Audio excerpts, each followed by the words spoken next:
We talk a lot about grace. We offer it to friends, to family, to people who disappoint us. But when it comes to ourselves, grace becomes complicated. We replay our mistakes. We rehearse our regrets. We punish ourselves long after the moment has passed. And quietly, we carry the weight forward. So the question becomes, why is forgiving ourselves so much harder than forgiving others? And what if self-forgiveness isn't weakness, but the very breakthrough we've been praying for? Many people believe that holding onto guilt keeps them accountable, that if they let themselves off the hook, they'll repeat the same mistakes. So instead of learning, they relive. Instead of healing, they rehearse shame.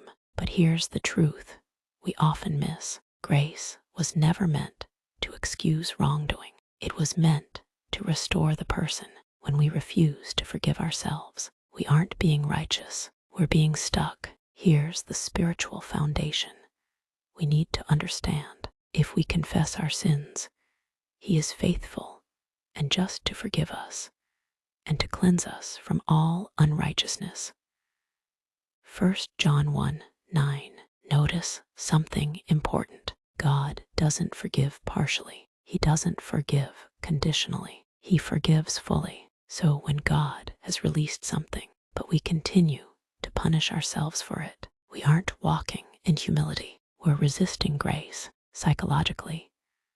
Self-forgiveness is difficult because shame feels familiar. We associate growth with punishment. We think suffering proves remorse, but shame doesn't produce change. It produces paralysis. Self-forgiveness, on the other hand, creates space. Space to reflect, space to grow, space to choose differently next time.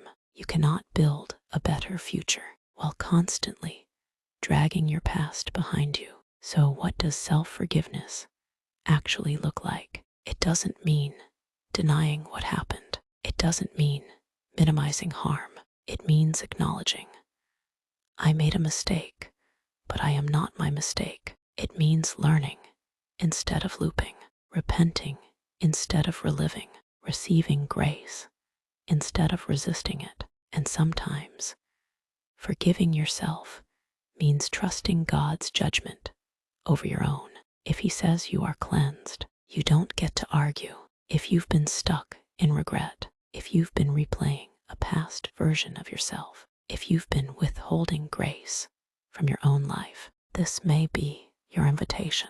Not to forget, but to release. Not to excuse, but to heal. Because forgiving yourself isn't the end of growth. It's the beginning of it. This isn't about perfection. Growth isn't rushed here. Becoming isn't forced. This is better you. And this is the road to becoming with God at the center.